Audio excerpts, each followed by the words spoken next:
Du côté de chez Mandela, Cauchemar façon délivrance, la couverture de Borowitz Broie du Noir, de Stephen Boyky Sidley, Belfond. Voici une histoire qui commence lentement. Astérisque. Jared Borowitz, brillant scientifique de 45 ans, rentre d'un séjour à Londres où il a fait ses adieux à son vieux maître mourant. Il adore les débats intellectuels, il profère des idées à rebours du courant dominant.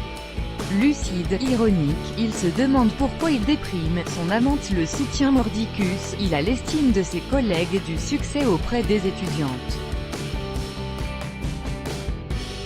La longue description de la crise de l'homme mûr prend fin aux 3/4 du roman. Jared a fini par accepter la proposition de sa compagne de passer quelques jours dans un chalet en montagne.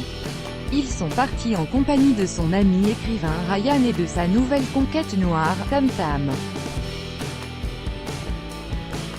Un couple d'étudiants s'est joint au groupe, Clive et la sculpturale Barbara. Une nuit, un psychopathe, flanqué d'un acolyte muet, pénètre dans le logis et menace les occupants des pires choses.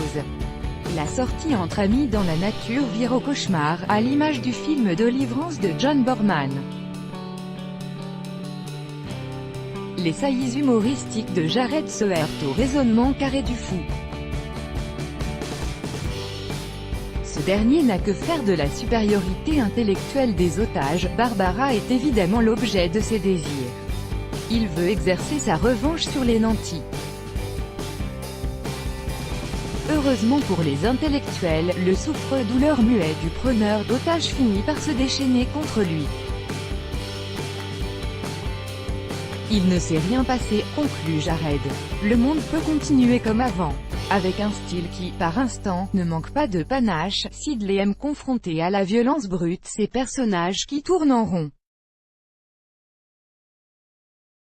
S'agissant d'un auteur sud-africain, on est en droit de trouver de mauvais goût le titre en français, en outre très éloigné de l'original, entanglement signifie enchevêtrement. Le romancier admet avoir commencé son texte comme une pièce de théâtre, expliquant ainsi une certaine schizophrénie dans la construction du livre. Avec une désarmante unité, les critiques français reprennent en cœur que Sidley est un « grand provocateur devant l'éternel » dans la lignée de Philip Roth et Joseph Heller, et doué d'un humour à la Woody Allen, ce qui reste à prouver.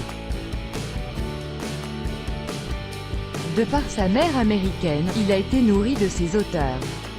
De ce fait, il détonne dans la littérature sud-africaine. Après une carrière d'ingénieur en informatique, puis de scénariste, Sidley s'est mis tardivement à l'écriture, décrochant malgré tout en 2013 le prix du premier roman de l'université de Johannesburg. Ami de l'écrivain afrikaner Ian Malan, il partage avec lui le goût du saxophone et du non-conformisme.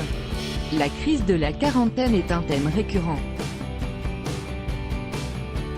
Dans Imperfect Solo, Meilleur et la catastrophe, Belfond, 2015, traduction Valérie Bourgeois, le héros fait face à une avalanche de mauvaises nouvelles. Dans Free Association, sorti en 2017, il est au contraire dans une phase euphorique.